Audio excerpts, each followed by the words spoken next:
Malaysia News. Cerita perpisahan Anwar dari kerajaan dan UMNO belum berakhir.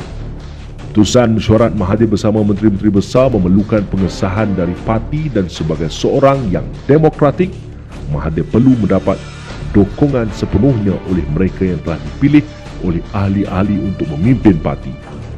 Mahathir memanggil mesyuarat tergempar Majlis Kerja Tertinggi untuk membuat keputusan atas perkara yang sangat penting bagi masa depan negara.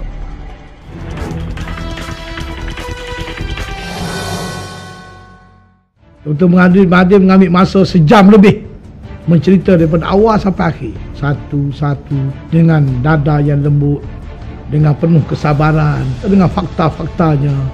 Cukup cantik, tak ada tinggi suaranya.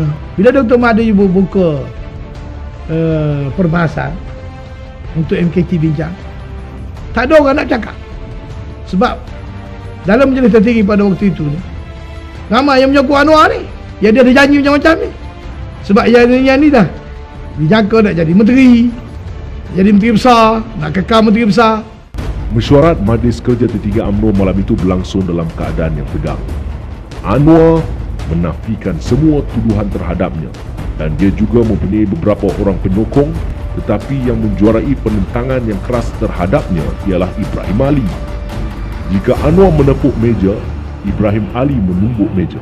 Dan akhirnya, keputusan majoriti ialah demi untuk membersihkan parti, Anwar mesti disingkirkan dari jawatan timbalan Presiden UMNO dan juga dari UMNO. Saya angkat kepala saya. Dr. Mahathir kata, Brave, dia nak cakap. Ini yang orang kata seolah saya pakat dengan Dr. Mahathir. Tidak betul. Wallahi wa billahi wallahi, tak ada. Saya pun cakap. Saya start lah. Assalamualaikum warahmatullahi wabarakatuh. Kata Anwar, kenapa you kurang ajar sangat ni? Itulah ayat keluar. You ni biadab. Ini ke cara seorang pemimpin yang selama ini kita gelar pemimpin Islam? Aku menyokong kamu 30 tahun lebih. Walaupun aku tahu kamu tak suka. Sebab kadang-kadang aku ni ke depan tak dengar nasihat kamu, sokong tegur kamu. Tapi aku tetap sokong kamu. Tapi malam ni lah baru aku kenal kamu ni siapa. Manusia tak mengenal budi. Manusia yang hilang akal. Menidakkan Presiden Parti Dr. Mahathir yang angkat you. Anwar, dia kata, orang lain tunggu berapa lama nak boleh sampai ke tempat ni. Tengku Razali ni bertanding timbalan presiden 2 kali pun kalah. Bertanding presiden parti arwah Cik Ghaffar pun dulu sampai berhenti. Orang lain tunggu berapa lama nak jadi menteri. Dan kamu ni pula jadi menteri keuangan. Kamu belajar ekonomi kat mana? Kamu belajar keuangan kat mana? Temberanya banyaknya. Duk main dengan ayat, kamu pandai cakap, kamu pandai pidato. Saya kata, Anwar, kalau kamu berani sumpah, bawa Quran sumpah. Masa tu dia belum kena cas lagi. Kalau dia bersumpah, saya sokong dia.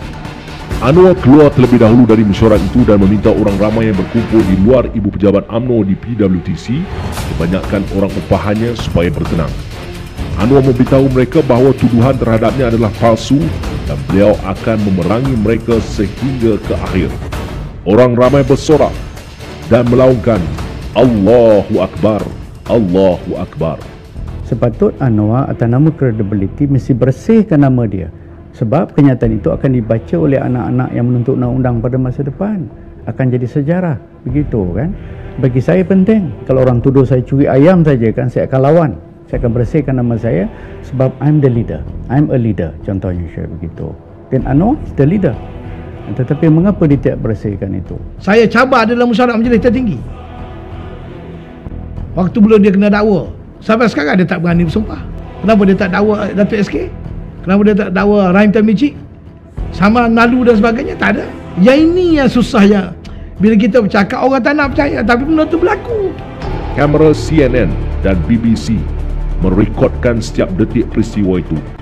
Mereka telah diletakkan oleh orang-orang Anwar pada tempat yang strategik supaya dapat memberikan gambaran sudut-sudut yang dramatik, tegang dan orang-orang yang berteriak reformasi dengan penuh semangat. Yang saya nampak sekarang ni, Anwar Ibrahim memang tak boleh berunding tentang penyataan. Memang tak boleh berunding. Saya discover bahawa dia ni betul-betul manusia yang tidak jujur. Pembohong. Saya pun turut siasat. Orang-orang yang terlibat dengan dia ni saya jumpa. Saya tanya banyak kali dan dia bersumpah. Jadi apa lagi saya nak cakap?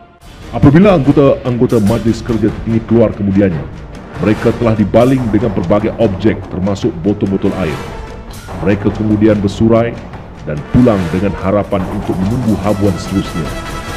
Banyak lagi wang yang boleh mengalir dari saku Anwar. Demonstrasi akan diteruskan. Mahathir dapat menjangkakan rancangan ini untuk menyekat dari tercetusnya keadaan huru-hara. Mahathir mengarahkan supaya Anwar ditahan di bawah Akta Keselamatan Dalam Negeri dan juga atas tuduhan rasuah dan melakukan liwat. Datuk Seri Anwar ni dia ada intellectuality-nya, saya mengatakan agak tinggi sedikit lah. Walaupun beliau hanya ada basic degree saja, tetapi kebolehan menggarap, kebolehan dia berhujah dan sebagainya, seolah-olah beliau memiliki ijazah lanjutan. Dalam masa tahanan, matanya lebam kerana dipukul oleh pegawai tinggi polis yang tidak dapat menahan sabarnya kerana Anwar memanggilnya anjing. Pada masa itu, pegawai ini memberitahu rakan-rakannya bahawa dia merasakan Anwar telah menganjingkan ribuan anggota polis di bawahnya. Untuk berkuasa, beliau menyusun strategi politik dia dengan menggunakan segala kekuatan yang dia ada. Kesan kecederaannya memberikan peluang kepadanya ketika dihadapkan di mahkamah untuk memberitahu dunia bahawa dia adalah seorang wira reformasi yang tercedera. Ia juga membantu meyakinkan orang ramai terhadap lakonannya yang lain. Kes arsenik, masa itu dia beritahu kita ada satu berancangan yang hebat untuk lapakkan rakyat berkumpul. Kononnya dia dilacuni oleh Tun Mahathir untuk pastikan dia akan mati di dalam penjara. Tapi hari ini saya nak dedahkan benda ini memang tak ada. Bila dibebaskan dari tahanan di bawah pemerintahan Abdullah Badawi, dia terbang ke Jerman kerana sakit belakang dengan memakai pendakap belakangnya, dan pendakap belakang ini dibukanya ketika tiada sesiapa memandangnya. Katanya konon sakit belakang. Saya pergi tengok dia kat Jerman ni, saya pergi. Saya ziarah dia kat Jerman ni. Nak tengok betul ke dia sakit tekuk, sakit belakang. Tak ada, saya pergi duduk tawa, duduk mengilai je. Dalam masa dia ditahan, Menteri Luar Saudi telah menelefon Dr. Mahathir meminta supaya Anwar diampunkan. Amerika Syarikat juga campur tangan dengan membuat ugutan akan menamatkan bantuan dan akan mengadakan sekatan ekonomi ke atas Malaysia seperti yang dilakukannya terhadap Amerika Selatan. Media Barat memburukkan pemerintahan Mahathir. Mahathir tidak mempedulikan semua tekanan ini. Tidak ada sesiapa pun yang selesa untuk mendengar cerita mengenai kegiatan seks Anwar Ibrahim. Kerana hal itu adalah sama sekali di luar jangkaan. Ada yang percaya dan ada yang tidak percaya. Tetapi yang percaya, mereka amat merasakan telah tertipu dengan manusia berbagai wajah.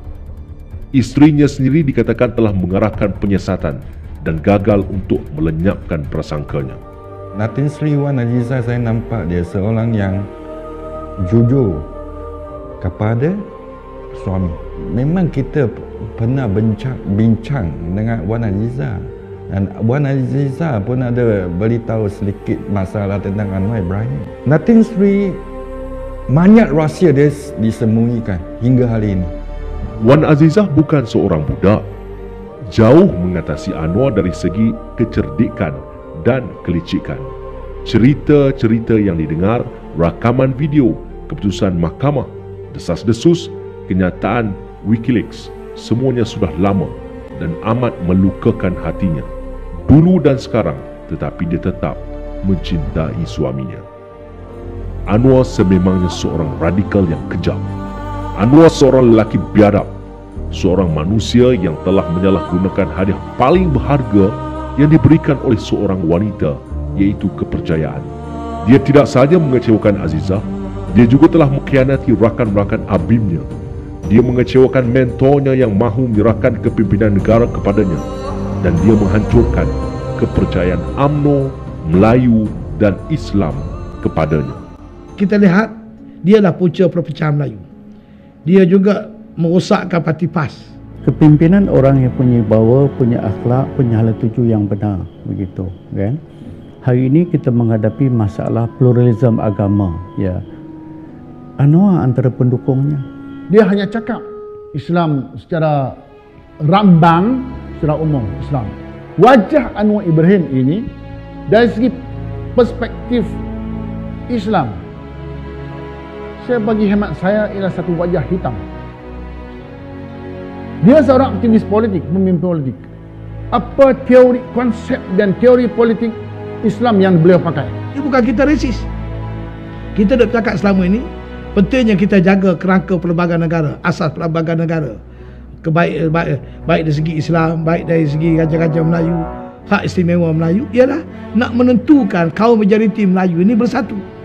Kerana tanpa perpaduan orang Melayu dan Bumi Putera, kaum lain pun saya juga kata tidak selamat. Sekiranya kita salah langkah, kita buat satu keputusan yang didorong oleh emosi cetek, macam mana kita boleh menganggap mereka ini sebagai parti-parti politik yang boleh meneruskan politik yang wujud selama 55 tahun ini? Inilah akhirnya cerita seorang manusia berbagai wajah yang memulakan perjuangannya dengan menghadap kiblat, tetapi akhirnya menyembah White House. Malaysia News.